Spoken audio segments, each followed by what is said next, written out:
ఎక్కడుందండి అందం? ఎక్కడుంది నాకు అర్థం కాదు. అందం ఎక్కడుంది? ఆ వయసు మీద కొంచెం అందంగా అనిపిస్తారంతే. అది తెలవక ఈ దద్దమ్మలకి, అది తెలవక ఈ మనుషులకి. అబ్బో ఒక్కొక్కడు దేవదాస్ అయిపోతాడు. నువ్వు లేకపోతే బతుకేది అని అంటాడు. నేను నా జీవితంలో పెళ్ళే చేసుకోవాలంటాడు.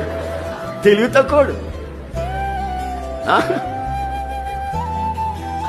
చాలా మంది ఈ మగాళ్ళు కానీ ఆడపిల్లలే కానీ అదేం ప్రేమో అదేం కానీ మనకి అర్థమైతే కాదు. ఇక బతుకట్లేదు అన్నట్టు, లోకమే లేదన్నట్టు, ప్రపంచమే లేదన్నట్టు వెచ్చల విడిగా మనసు కోరుకున్నట్లు, శరీరం ఆశించినట్లు దరిద్రపు బ్రతుకులకి తెగించేస్తారు. తుచ్చమైన అభిలాషలు. అయితే బైబిల్ అంటుంది, నీవు చంద్రబింబమంతా అందాన్ని సంపాదించాలి. ఎంతసేపు చూసినా ఆ అందం తరగకుండా ఉండాలంటే గుణం అనే అక్షయ అలంకారం నువ్వు పొంది ఉండాలి. పై వేషాలు కాదు,